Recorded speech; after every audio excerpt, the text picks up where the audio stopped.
اب نئے مضمون کا آغاز ہوتا ہے جس کا عنوان ہے حکایتیں دزد کے پرسیدن چے میں کنی در نیم شب در زیر این دیوار گفت دہل می زنم، یعنی اس چور کی حکایت جس سے دریافت کیا کہ تو آدھی رات میں اس دیوار کے پاس کیا کر رہا ہے؟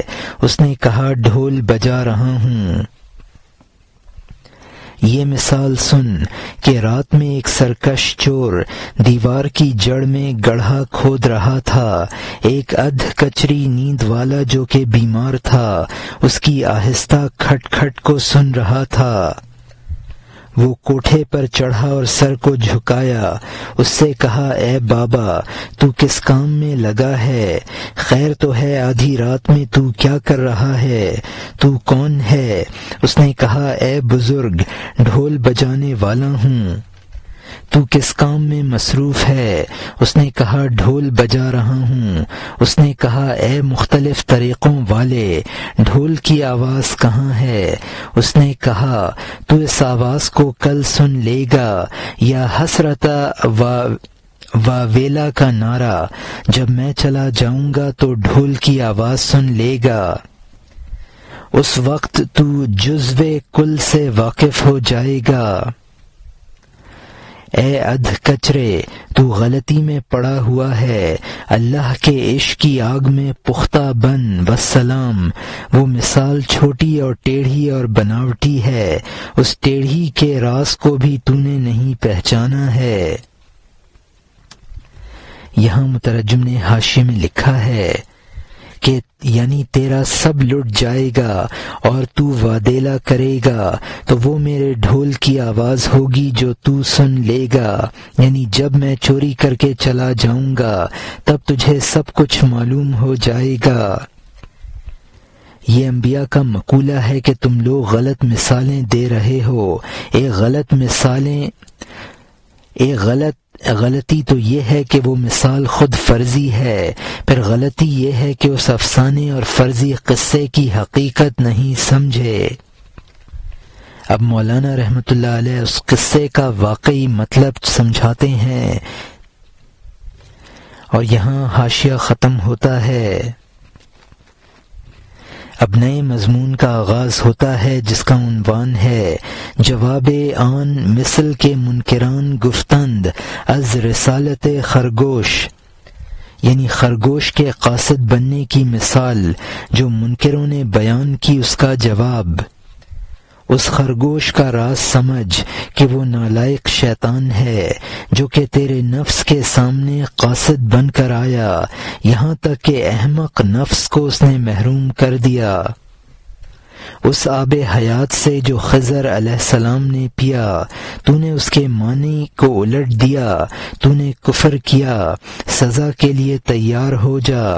صاف پانی میں تو نے چاند کا حرکت کرنا بیان کیا جس سے گیدڑ نے ہاتھیوں کو ڈرایا۔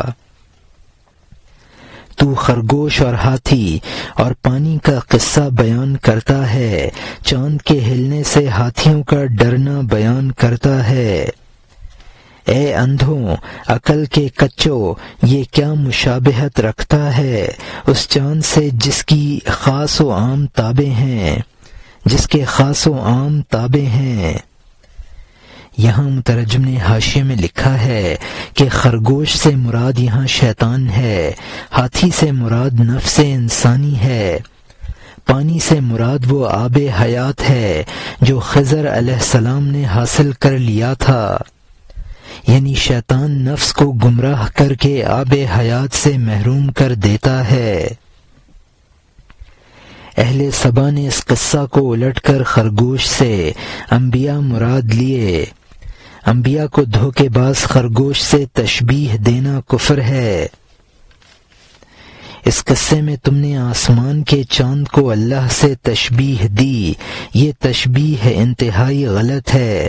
آسمان کا چاند اللہ تعالی سے کیا مشابہ ہو سکتا ہے؟ جملہ مخلوقات، خواہ چاند ہوں یا سورج یا دیگر مخلوقات، وہ خالق کے کیسے مشابہ ہو سکتی ہیں؟ تمام جہاں اس کا محکوم ہے۔ اور یہاں حاشیہ ختم ہوتا ہے۔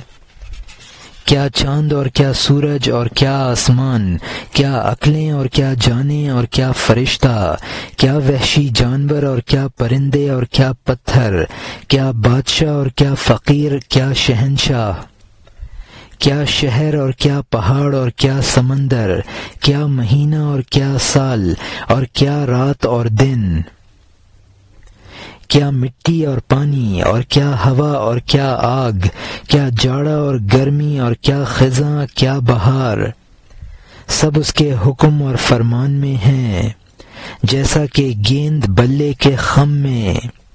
سورج کے سورج کا سورج ہے، میں یہ کیا کہہ رہا ہوں، شاید میں نیند میں ہوں۔ شاہوں کے غصے نے لاکھوں شہر اے بد اصلو اوندھے کر دیے ہیں۔ پہاڑ خود سینکڑوں ٹکڑے بن جاتا ہے، سورج پنچکی کے گدھے کی طرح چکر میں ہے۔ یہاں مترجم نے حاشیے میں لکھا ہے کہ میرا ذات حق کو آفتاب سے تعبیر کرنا بھی درست نہیں ہے۔ اب مولانا رحمۃ اللہ علیہ اہل سبا کی گستاخی پر ان کو تنبیہ کرتے ہیں کہ تمہاری تو کیا حقیقت ہے، انبیاء کی ناراضی بہت سے شہروں کی تباہی کا سبب بنی ہے، اس کی وجہ سے پہاڑ شق ہوئے ہیں، سورج پنچکی کے گدھے کی طرح ان کا طواف کرتا ہے۔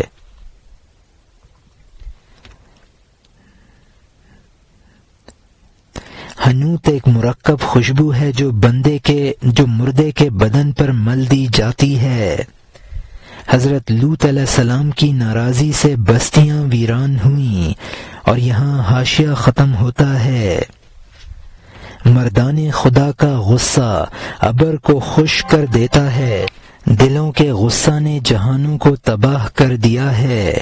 اے خوشبو نہ ملے ہوئے مردو، دیکھ لو لوط کے شہر کی عذاب گاہ کو۔ ہاتھی خود کیا ہے کہ 3-4 اڑنے والے پرندوں نے ان ہاتھیوں کی ہڈیاں توڑ دیں۔ ابابیل کمزور ترین پرند ہے، اور اس نے ہاتھی کو ایسا پھاڑا جس کا رفع نہیں ہو سکتا۔ کون ہے جس نے طوفان نوح کے بارے میں نہ سنا ہو، یا فرعون اور حضرت جبرائیل علیہ السلام کا معرکہ؟ یہاں مترجم نے حاشیے میں لکھا ہے کہ ابرہہ کے ہاتھیوں کا لشکر ابابیلوں کی کنکریوں سے ہلاک ہوا۔ حضرت نوح علیہ السلام کی ناراضی سے قوم پر پانی کا طوفان آیا۔ حضرت موسیٰ علیہ السلام کی ناراضی سے قوم فرعون کو جبرائیل نے دریا میں غرق کر دیا۔ اور یہاں حاشیہ ختم ہوتا ہے۔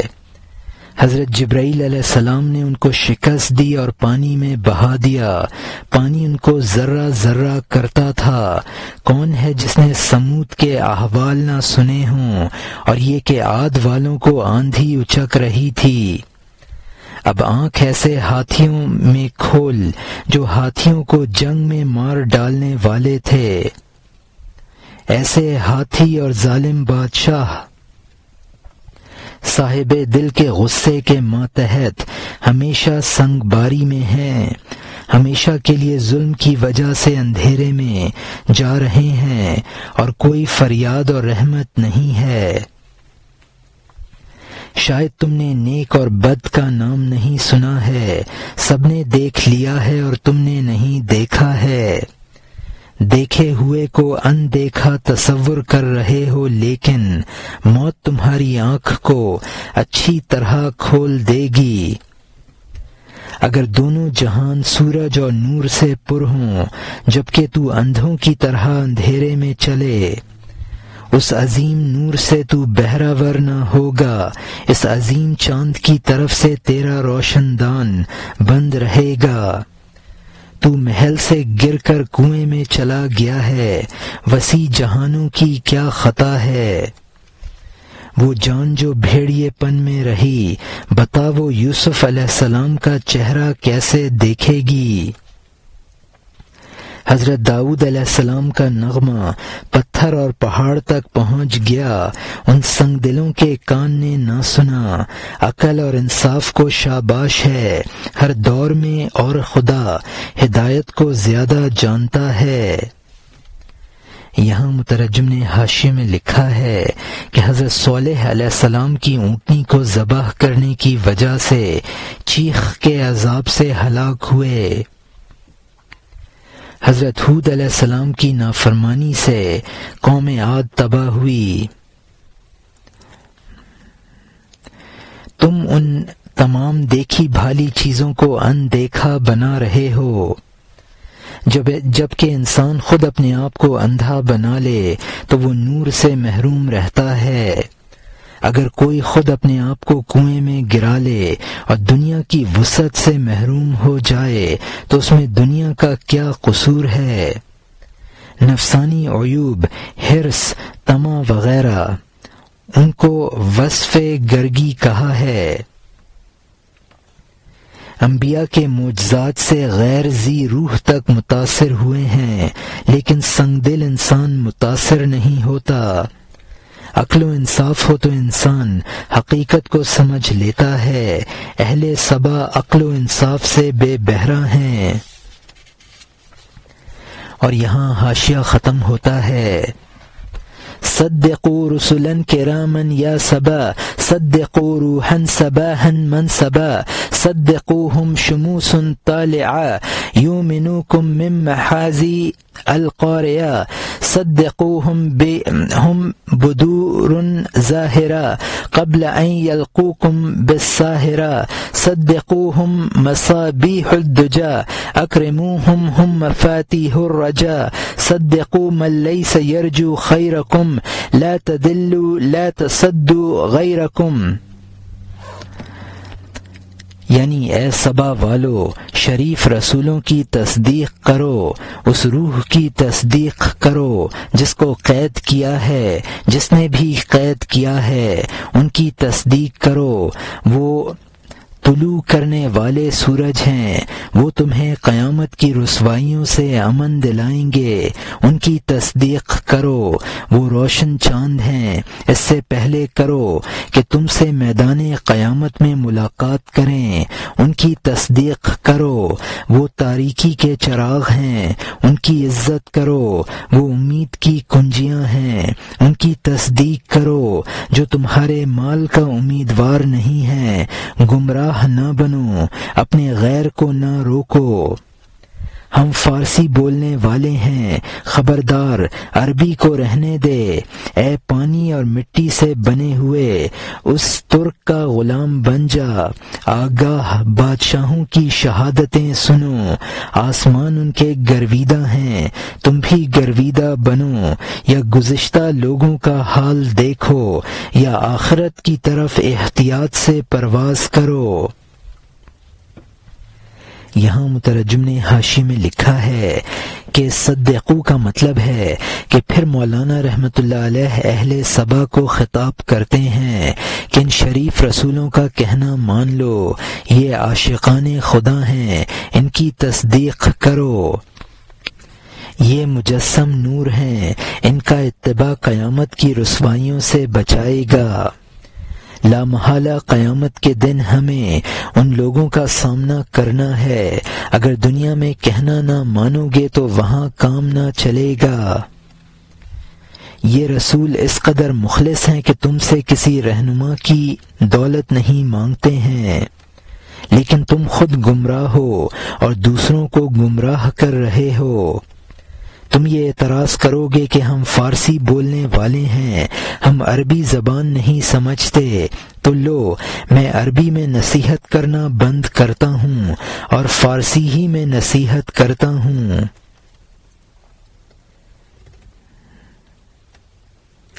انبیاء جو کچھ خدا کے بارے میں گواہی دے رہے ہیں اس کو سنو، آسمان تک اس کے تابع فرمان ہیں، تم بھی اس کے تابع بن جاؤ۔ اللہ تعالی کی اطاعت کی دو صورتیں ہیں، ایک تو یہ کہ پہلے نافرمانوں کا انجام دیکھ لو، یا آخرت کے معاملے میں پختہ کاری، احتیاط اور ہوشیاری برتو۔ اور یہاں حاشیہ ختم ہوتا ہے۔ اب نئے مضمون کا آغاز ہوتا ہے جس کا عنوان ہے بیان معنی حزم و مثال مرد حازم، یعنی پختہ کاری کے معنی کا بیان اور پختہ کار انسان کی مثال۔ پختہ کاری کیا ہوتی ہے؟ دو چیزوں میں احتیاط کی تدبیر، وہ دونوں میں سے وہ اختیار کر، تو دونوں میں سے وہ اختیار کر جو لغزش سے دور ہے۔ ایک کہتا ہے کہ اس راستے میں 7 روز تک پانی نہیں ہے اور پاؤں جلانے والا ریت ہے، دوسرا کہتا ہے جھوٹ ہے، یہ سمجھ لے کہ تو ہر رات کو بہتا چشمہ دیکھے گا۔ پختہ کاری یہ ہوگی کہ تو پانی لے لے تاکہ تو خوف سے نجات پا جائے اور تو صحیح راستے پر ہو۔ اگر راستے میں پانی ہو اس کو بہا دے، اگر نہ ہوا تو جھگڑا کرنے والے پر افسوس ہے۔ اے خلیفہ زادو، انصاف کرو، قیامت کے دن کے لیے پختہ کاری سے کام لو۔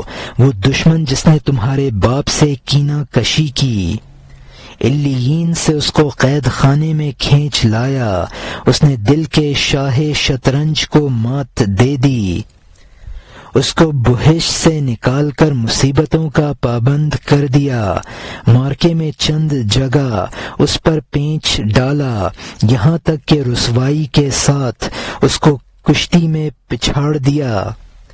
اس بہادر کے ساتھ یہ کیا، اے بیگانوں، اس کو حقیر نہ سمجھو۔ اس حاسد نے ہماری ماں اور باپ کا تاج اور لباس چالاکی سے اچک لیا، اس جگہ ان کو ننگا، ذلیل اور بدحال کر دیا۔ آدم علیہ السلام سالوں زار زار روئے۔ یہاں مترجم نے حاشیے میں لکھا ہے کہ احتیاط اور حزم کا تقاضا یہی ہے کہ آخرت کے لیے اعمال صالحہ کا توشہ لے لو۔ اگر نعوذ باللہ آخرت کا معاملہ افسانہ بھی ہے تو اعمال صالحہ کر لینے میں کوئی مضرت بہرحال نہیں ہے، اور اگر آخرت کا معاملہ حقیقت ثابت ہوا تو یہ اعمال صالحہ کام آ جائیں گے، اور اگر قیامت حقیقتاً ہوئی اور اعمال صالحہ نہ ہوئے تو لا محالہ تباہی ہے۔ لہذا حزم یہی ہے کہ نیک کام کر لیے جائیں۔ یہی مضمون حضرت علی کرم اللہ وجہہ نے ایک دہریہ کے مقابلے میں پیش کیا تھا۔ علیین کا مطلب ہے جنت کا اعلیٰ طبقہ کا نام ہے۔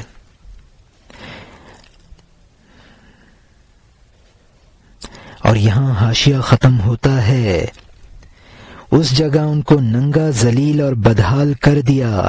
آدم علیہ السلام سالوں زار زار روئے کہ ان کی آنکھوں کے آنسو سے آگ سے گھاس اگ آئی کہ کیوں اعمال نامے میں انکار لکھا ہے، تو اس کی چالاکی کا قیاس کر لے کہ ایسا سردار اس کی وجہ سے داڑھی نوچتا ہے۔ اے مٹی کے پجاریوں، اس کے شر سے بچو، اس کے سر پر لاحول کی تلوار مارو۔ یہاں مترجم نے حاشیے میں لکھا ہے کہ حضرت آدم علیہ السلام اپنی لغزش پر اس قدر روئے کہ آنسو گرنے سے زمین پر گھاس اگ آئی۔ وہ وجود آدم علیہ السلام جو قبل تخلیق آدم علیہ السلام علم الہی میں تھا، اس کو جریدہ کہا ہے۔ اور یہاں حاشیہ ختم ہوتا ہے کیونکہ وہ تمہیں گھات میں سے دیکھتا ہے، خبردار کہ تم اسے نہیں دیکھتے ہو۔ شکاری ہمیشہ دانہ ڈالتا ہے، دانہ ظاہر اور مکر چھپا ہوا ہوتا ہے۔ تو جہاں دانہ دیکھے بچ تاکہ جال تیرے بالوں پر نہ باندھ دے۔ اے کبوتر، جب تو دانہ دیکھے بھاگ جا، ورنہ جیسے ہی تو نے کھایا جال میں پھنسا۔ کیونکہ جس پرند نے دانہ چھوڑا بے مکر جنگل سے دانہ چگ لیا، وہ پرند بھلا ہے جس نے دانہ چھوڑا اور قدس کے باغوں میں اس کے لیے پھول کھلے، اسی دانے پر کفایت کر لی اور جال سے چھوٹ گیا، کسی جال نے اس کے بالوں پر نہ باندھے۔ یہاں مترجم نے حاشیے میں لکھا ہے کہ چونکہ وہ تمہیں نظر نہیں آتا لہٰذا اس کے مارنے کے لیے صرف لاحول کی تلوار کام دے سکتی ہے۔ شیطان بھی اسی طرح شکار کھیلتا ہے کہ نفسانی شہوات کے دانے ڈال دیتا ہے اور خود چھپا رہتا ہے۔ یہ ناممکن ہے کہ دانہ چگ لو اور جال میں نہ پھنسو، لہٰذا دانہ دیکھ کر ہی بھاگ جاؤ۔ جو شیطانی لذتوں سے بچے گا وہ جنت کے باغوں سے غذائیں حاصل کرے گا۔ وہ انسان قابل مبارکباد ہے جو شیطان کے دانوں سے بچ گیا۔ اور یہاں حاشیہ ختم ہوتا ہے، اب نئے مضمون کا آغاز ہوتا ہے جس کا عنوان ہے وخامت حال آ مرغ کے ترک ہضم کرد از حرص و ہوا، اس پرند کے حال کی تباہی جس نے حرص اور لالچ سے پختہ کاری چھوڑ دی۔ پھر وہ پرند جو ایک دیوار پر بیٹھا آنکھ دانہ اور جال پر جما دی، وہ جنگل کی جانب ایک نگاہ کرتا ہے اور ایک نظر میں اس کو حرص دانہ کی طرف کھینچتی ہے۔ اس نظر نے اس نظر سے مقابلہ کیا، اچانک اس کو عقل سے خالی کر دیا۔ وہ اڑا، دانہ کھایا اور جال میں پھنس گیا۔ شکاری نے اس کو ذبح کیا اور کھا لیا اور مقصد کو پورا کیا۔ پھر وہ پرند جس نے تردد کو چھوڑا، اس نے اس سے نظر ہٹا لی اور جنگل پر لگا دی۔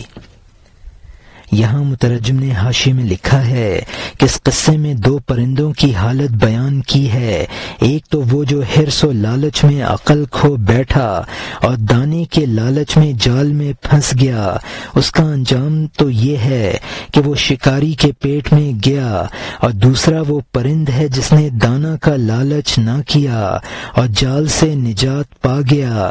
لہٰذا انسان کو اس سے عبرت حاصل کرنی چاہیے، ورنہ وہی حال ہوگا جو لالچی پرند کا ہوا۔ اور یہاں حاشیہ ختم ہوتا ہے، اس کے بالوں پر بھلے ہیں، اس کے لیے خوبی ہے، یہاں تک کہ وہ تمام آزادوں کا امام بن گیا، جس نے اس کو مقتدا بنا لیا نجات پا گیا، امن اور آزادی کے مقام پر بیٹھ گیا، کیونکہ اس کا دل پختہ کاروں کا بادشاہ ثابت ہوا، یہاں تک کہ گلستان اور چمن اس کی منزل بنا۔ پختہ کاری اس سے خوش اور وہ پختہ کاری سے خوش، اگر کرتا ہے تو ایسی تدبیر اور ارادہ کر۔ تو بارہا لالچ کے جال میں پھنسا ہے، تو نے اپنا گلا کٹنے کے لیے دے دیا ہے۔ یہاں مترجم نے حاشیے میں لکھا ہے کہ یہ نجات پانے والا پرند دوسرے پرندوں کا سردار بن جاتا ہے۔ جو پرند اس ہوشیار پرند کو امام بنا لے گا، اس کو امن اور آزادی حاصل ہوگی۔ اس پرند کا دل پختہ کاروں کا شاہ ثابت ہوا۔ انسان کو بھی اس محتاط پرند کی طرح کام کرنا چاہیے۔ اور یہاں حاشیہ ختم ہوتا ہے، پھر تجھے اس مجسم مہر توبہ قبول کرنے والے نے آزاد کر دیا، اس نے توبہ قبول کر لی اور تمہیں خوش کر دیا۔ گفت ان عدتم کذا ادنا کذا نحن زوجنا الفعال بالجزا، فرمایا اگر تم اس طرح پلٹے ہم اس طرح پلٹیں گے، ہم نے کاموں کا بدلے کے ساتھ جوڑ لگا دیا ہے۔ جبکہ ایک جوڑ والے کو اپنے پاس لاتا ہوں، اس کا جوڑا لامحالہ دوڑتا ہوا آتا ہے۔ ہم نے اس کام کا نتیجے کے ساتھ جوڑ لگا دیا ہے، جب جوڑے میں کا ایک آتا ہے دوسرا آ جاتا ہے۔ یہاں مترجم نے حاشیے میں لکھا ہے کہ مہربانی یہ تواب کی صفت ہے، اللہ تعالیٰ کا حکم ہے، جیسا کرو گے ویسا بھرو گے۔ اللہ تعالیٰ نے ہر کام کے ساتھ اس کے بدلے کا جوڑ لگا دیا ہے۔ نر مادہ میں سے ایک کو بلاؤ گے تو دوسرا خود تمہارے پاس آ جائے گا۔ اور یہاں حاشیہ ختم ہوتا ہے، جبکہ کوئی غارت گر جوڑے میں سے نر کو پکڑ لیتا ہے، مادہ اس کے پیچھے نر کو تلاش کرتی ہوئی آتی ہے۔ تم پھر اس جال کی طرف آئے، تم نے توبہ کی آنکھوں میں دھول جھونک دی، توبہ قبول کرنے والے نے پھر وہ گرہ کھول دی۔ فرمایا خبردار، بھاگ، ادھر کا رخ نہ کر۔ پھر جب بھول کا پروانہ آیا، اس نے تمہاری جان کو آگ کی جانب کھینچ لیا۔ یہاں مترجم نے حاشیے میں لکھا ہے کہ اگر کوئی شخص نر کو گرفتار کر لے، اس کی مادہ نر کی تلاش میں خود پہنچ جاتی ہے، انسان توبہ کرنے کے بعد پھر گناہ کرتا ہے اور توبہ کو توڑ دیتا ہے، اللہ تعالی پھر توبہ قبول کر لیتا ہے۔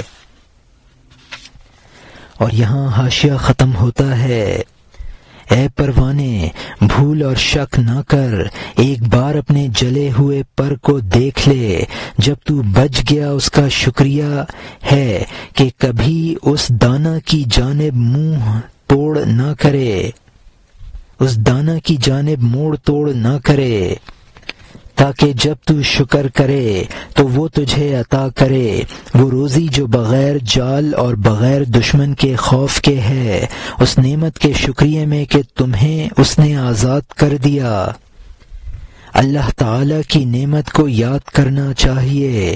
کتنی بار تکلیفوں اور مصیبت میں تو نے کہا ہے اے خدا مجھے جال سے چھڑا دے، تاکہ میں ایسی خدمت کروں، احسان کروں، شیطان کی آنکھ میں دھول جھونکوں۔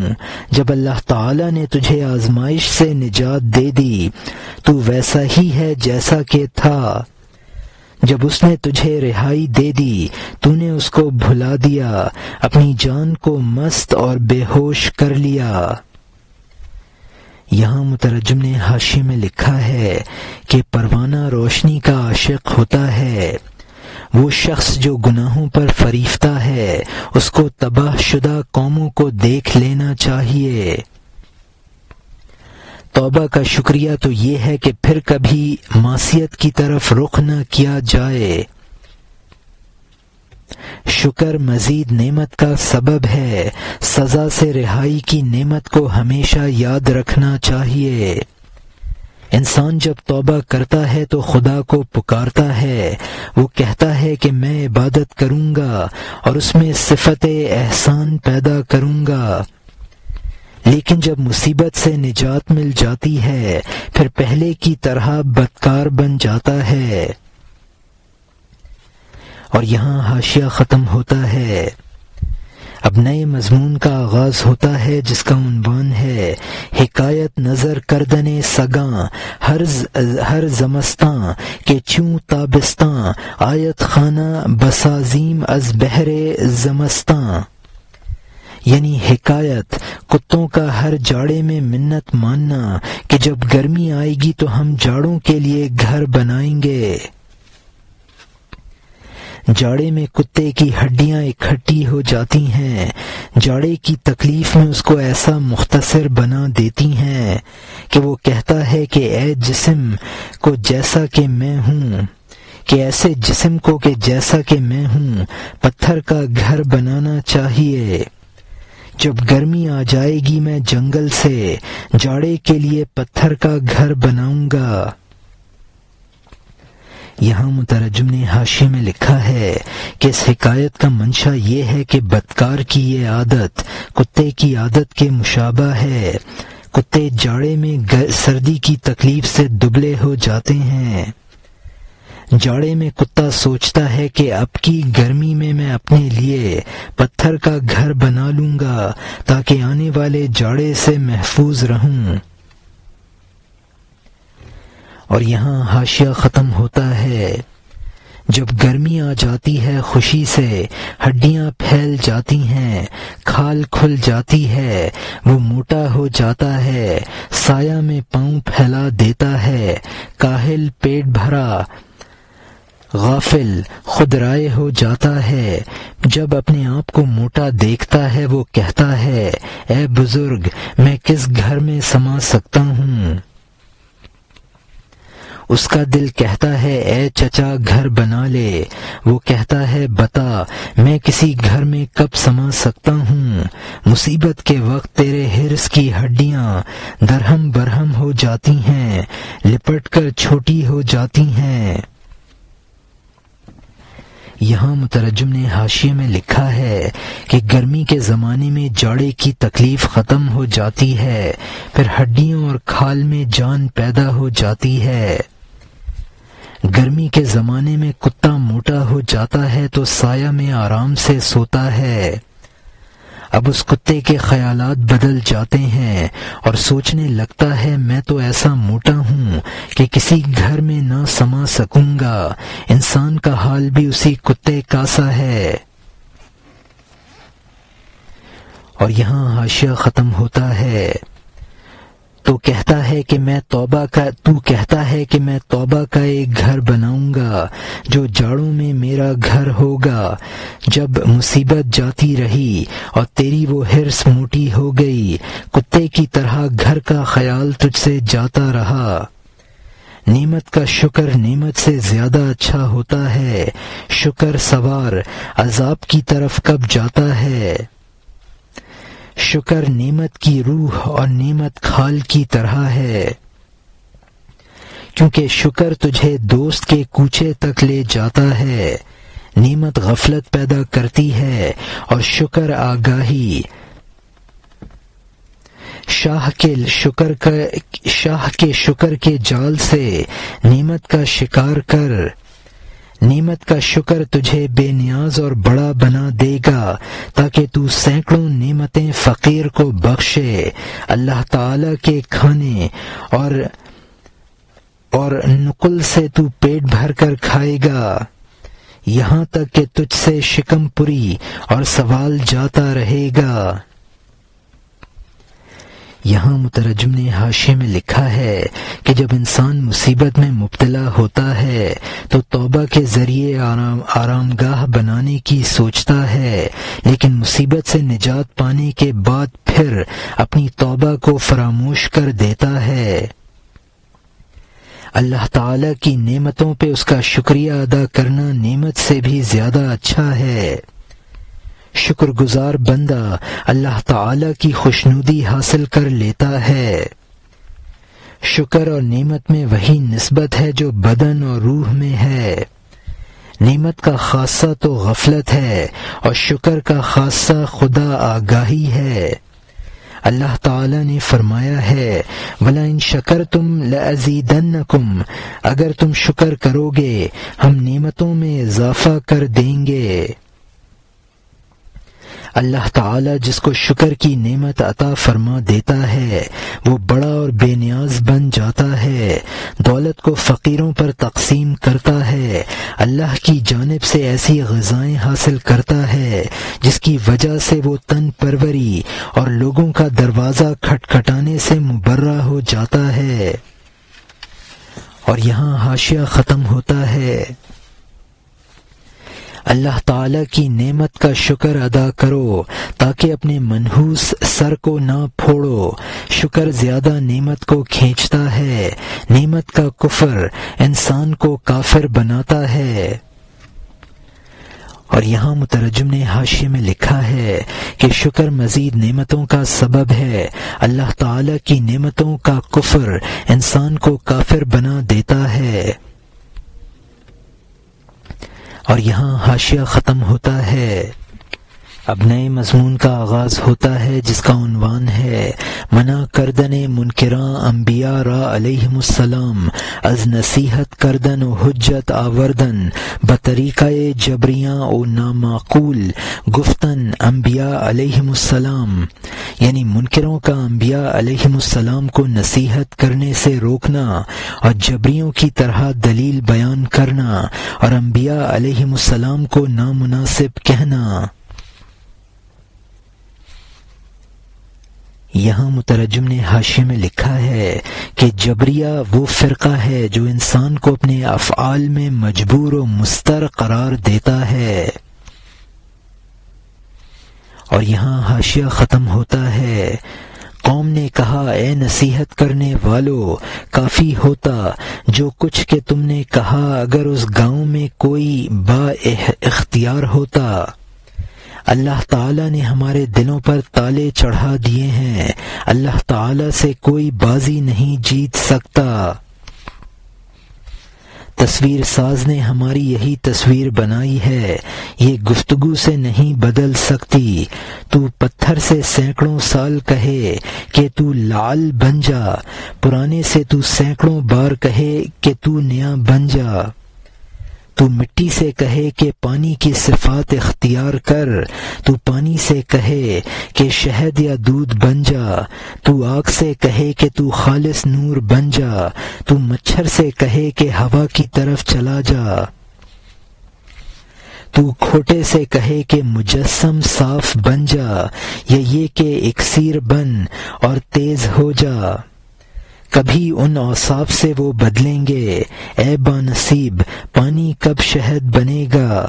آسمانوں اور آسمان والوں کے پیدا کرنے والے نے، پانی اور مٹی اور خاک سے پیدا ہونے والوں کے پیدا کرنے والے نے آسمان کو گھومنا اور صفائی عنایت کی، پانی اور مٹی کو گدلا پن اور نمو عطا فرمایا۔ آسمان تیرگی کب اختیار کر سکتا ہے؟ پانی اور مٹی صفائی کب حاصل کر سکتے ہیں؟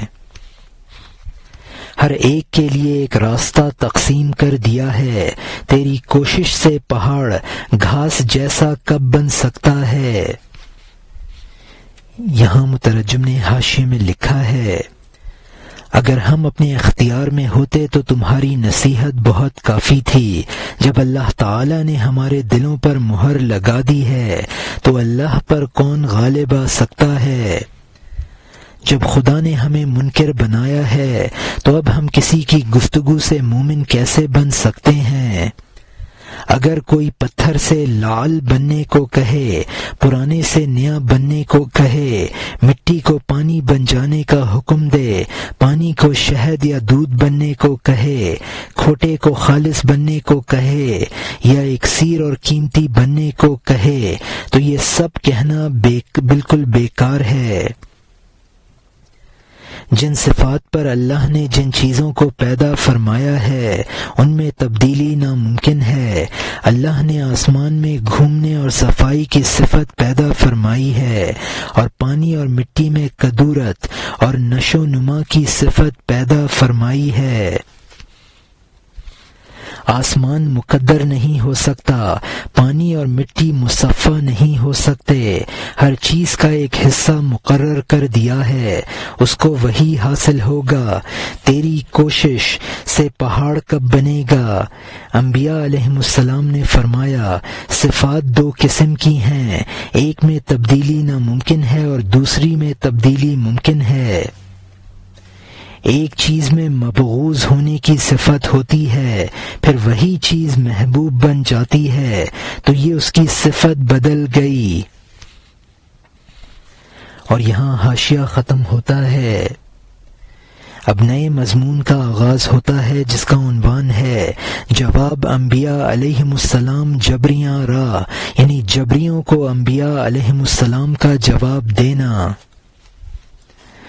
انبیاء نے کہا کہ ہاں اس نے پیدا فرمائے ایسے اوصاف کہ تم ان سے روگدانی نہیں کر سکتے، اس نے ایسے عارضی اوصاف بھی پیدا فرمائے ہیں کہ ناپسندیدہ کبھی پسندیدہ بن جاتا ہے۔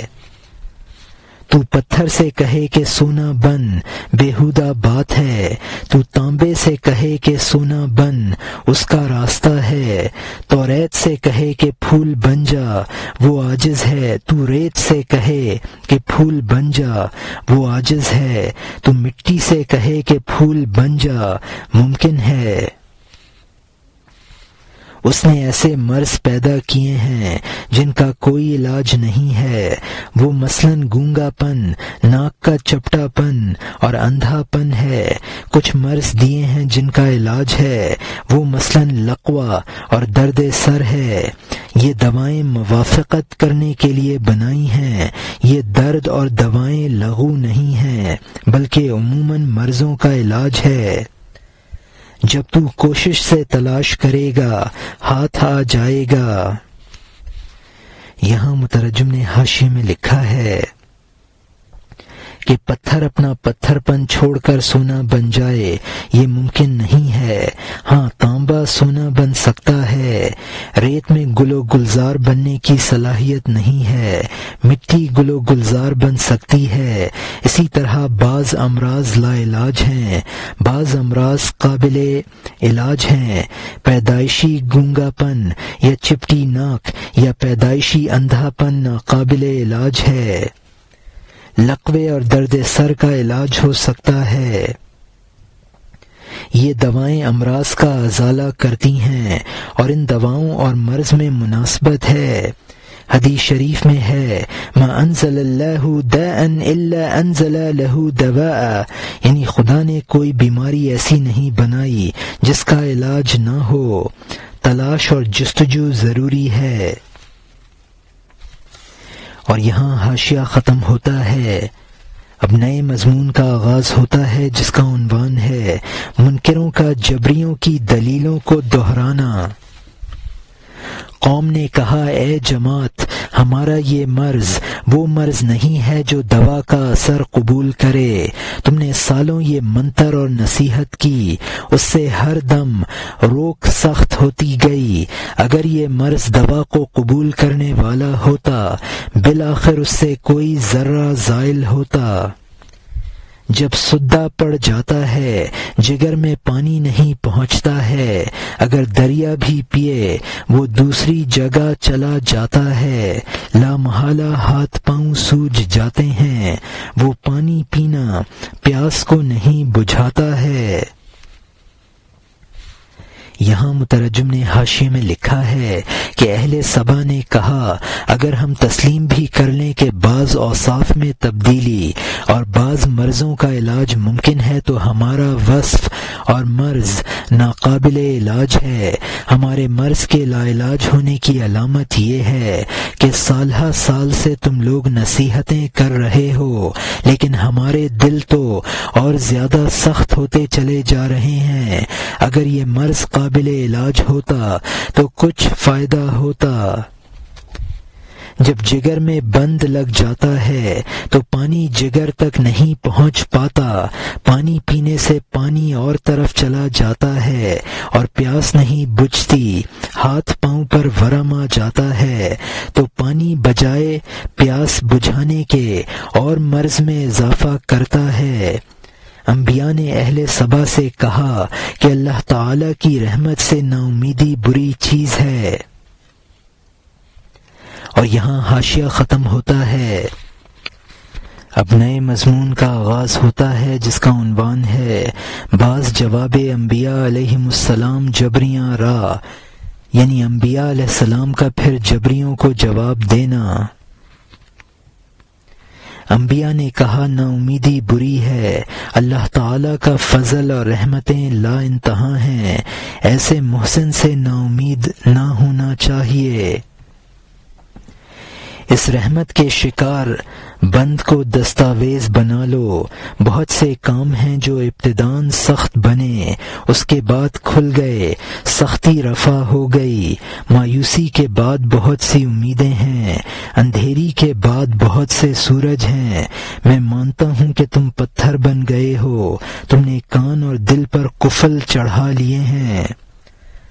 ہمیں مان لینے سے سروکار نہیں ہے، ہمارا کام ماننا اور حکم بجا لانا ہے۔ یہاں مترجم نے حاشیے میں لکھا ہے کہ بہت سے معاملے شروع میں دشوار نظر آتے ہیں، پھر آسان ہو جاتے ہیں، نا امیدی کے بعد امیدیں پیدا ہو جاتی ہیں، تاریکیوں کے بعد روشنیاں نمودار ہو جاتی ہیں۔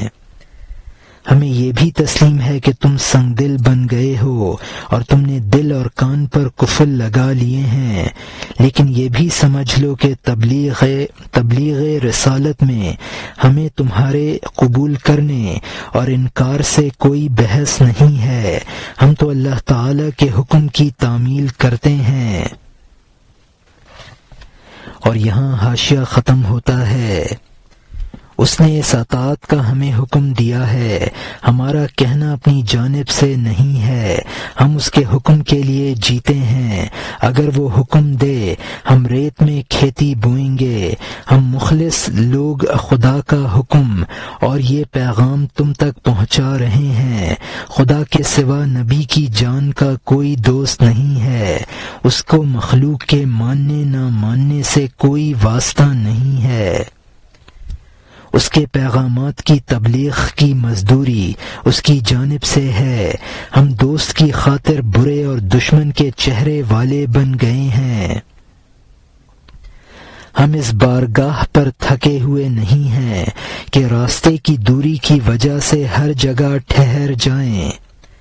دل گرفتہ اور تھکا ہوا وہ شخص ہوتا ہے جو دوست کی جدائی سے قید میں ہو۔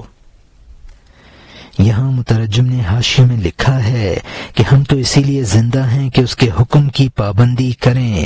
اگر وہ ریت میں بیج بونے کو کہے گا تو ریت میں بیج بو دیں گے، خواہ وہ نہ اگے۔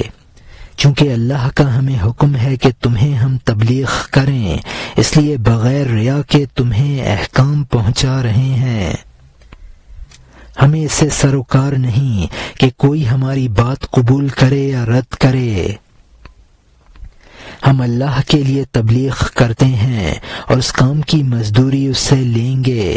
ہم تو اسی کی خاطر لوگوں کی دشمنی مول لے رہے ہیں۔ تبلیغ میں ناکامی ہمارے لیے سد راہ نہیں ہے۔ دل گرفتہ وہ ہوتا ہے جو دوست سے محجور ہو۔ ہمیں ہر وقت قرب الہی حاصل ہے۔ اور یہاں حاشیہ ختم ہوتا ہے، ہمارا دلبر اور محبوب ہمارے ساتھ موجود ہے، اس کی رحمت کی بکھیر پر جان شکر گزار ہے۔ ہمارے دل میں چمن اور گلشن ہے، بڑھاپے اور مرجھانے کے لیے اندر راستہ نہیں ہے۔ ہم ہمیشہ تر و تازہ اور جوان اور پاکیزہ ہیں، تازہ اور میٹھے اور ہنس مکھ اور خوش مزاج ہیں۔ ہمارے لیے 1 گھنٹہ اور 100 سال یکساں ہیں، کیونکہ لمبائی اور چھوٹائی ہم سے جدا ہے۔ لمبائی اور چھوٹائی جسموں میں ہوتی ہے، درازی اور کوتاہی روح میں کہاں ہے۔ 309 سال اصحاب کہف کے ان کے بغیر رنج اور افسوس کے 1 دن تھا، ان کے لیے بغیر رنج اور افسوس کے 1 دن تھا۔ یہاں مترجم نے حاشیے میں لکھا ہے کہ ہمارا محبوب جو حضرت حق ہے وہ ہمارے ساتھ ہے، اس کی رحمتیں ہم پر ہر وقت نچھاور ہوتی رہتی ہیں۔ ہمارے دل اس کی محبت سے گلزار ہیں اور ہم ہر وقت تر و تازہ رہتے ہیں۔ جب روحانیت کا غلبہ ہو جاتا ہے تو زمان و مکان کی قید سے رہائی ہو جاتی ہے، جسم زمان و مکان کا پابند ہوتا ہے۔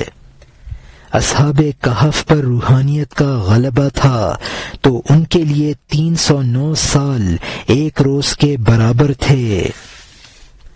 اور یہاں حاشیہ ختم ہوتا ہے، پھر انہیں وہ 1 روز بھی نہ لگا کہ روحیں عدم سے پھر جسم میں آ گئیں۔ جب دن اور رات ماہ مہینہ اور سال کے نہ ہوں، پیٹ بھر جانا اور بڑھاپا اور تھکن کہاں ہوتی ہے۔ عدم کے چمنستان میں چونکہ بے خودی ہے، مستی اللہ تعالی کی مہربانی کے جام سے ہے۔ لم یذق لم ید یعنی جس نے نہ کھایا وہ نہ چکھا نہ جانا کا مصداق ہے۔ گبرونڈا خیال سے گلاب کی خوشبوئیں کہاں حاصل کر سکتا ہے؟ وہ موہوم چیز نہیں ہے، اگر وہ موہوم ہوتا تو وہ موہوم چیزوں کی طرح معدوم ہو جاتا۔ دوزخ بہشت کا کیسے تصور کر سکتی ہے؟ بدصورت سور سے حسین چہرہ کہاں چمکتا ہے؟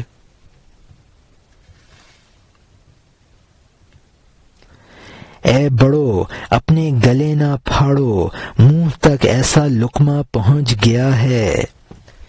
یہاں مترجم نے حاشیے میں لکھا ہے کہ اصحاب کہف نے کہا تھا کہ ہم اس حالت میں ایک دن یا دن کے کچھ حصے میں رہے ہیں، جبکہ روح زمان و مکان سے مقید نہیں ہے، تو اس کے لیے نہ بڑھاپا ہے نہ تھکن۔ گلستان عدم کا یہاں مطلب ہے عالم ارواح۔ اس عالم کی مستی قرب الہی کی وجہ سے ہے۔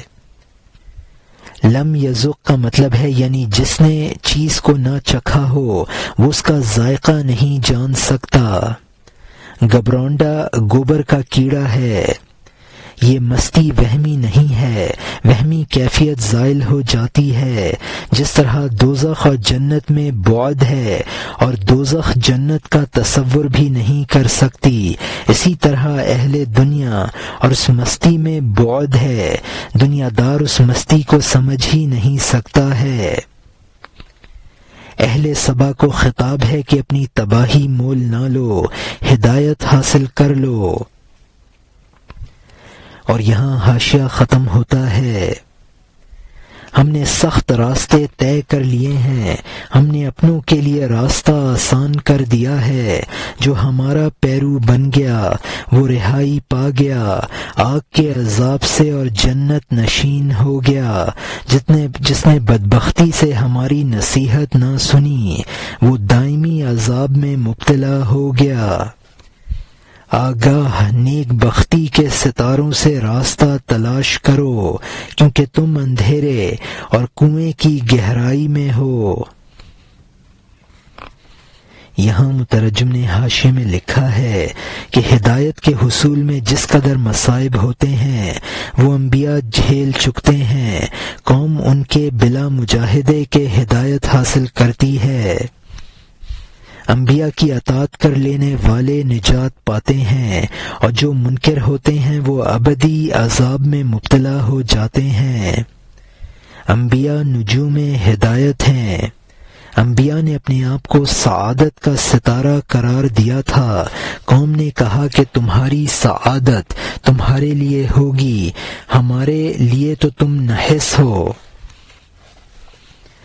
اور یہاں حاشیہ ختم ہوتا ہے۔ اب نئے مضمون کا آغاز ہوتا ہے جس کا عنوان ہے مقرر کردن قوم اعتراض بر انبیاء علیہم السلام، یعنی قوم کا انبیاء علیہ السلام پر مقرر اعتراض کرنا۔ قوم نے کہا اگر تم اپنے لیے نیک بخت ہو، ہمارے لیے بدبخت اور مخالف اور مرتد ہو۔ ہماری جان فکروں سے خالی تھی، تم نے ہمیں غموں اور مشقت میں ڈال دیا۔ یگانگت اور اتفاق کا جو مزہ تھا تمہاری بدشگونی سے سینکڑوں جدائیاں بن گیا۔ ہم نقل اور شکر کھانے والی طوطی تھے، تمہاری وجہ سے موت کو سوچنے والا پرند بن گئے۔ جہاں کہیں غم اٹھانے کا قصہ ہے، جہاں کہیں برائی کا شہرہ ہے، جہاں کہیں دنیا میں بدشگونی ہے، جہاں کہیں مسخ عذاب جائے گرفت ہے، وہ تمہاری مثال اور قصہ اور شگون کی وجہ سے ہے، غم بڑھانے کی تمہاری خواہش ہے۔ یہاں مترجم نے حاشیے میں لکھا ہے کہ تمہاری نحوست یہ ہے کہ ہم فکروں سے فارغ تھے، تم نے ہمیں فکر مند بنا دیا۔ ہم سب متفق تھے، تمہارے وجود سے ہم میں اختلاف ہو گئے۔ طوطی کو شکر کھلائی جاتی ہے، نقل کا مطلب ہے چبینا، مسخ کا مطلب ہے صورت کا بدل جانا۔ انبیاء نے کہا یہ ساری برائیاں جو تم نے بیان کیں ان کا سبب ہم نہیں ہیں، خود تم ہو، ہم تو تمہیں اس عذاب سے ڈراتے ہیں جو واقعتاً تم پر نازل ہونے والا ہے۔ ہماری مثال تو اس شخص کی سی ہے جو ایسے شخص کو بیدار کر دے جس پر سانپ حملہ آور ہو رہا ہو۔ اور یہاں حاشیہ ختم ہوتا ہے۔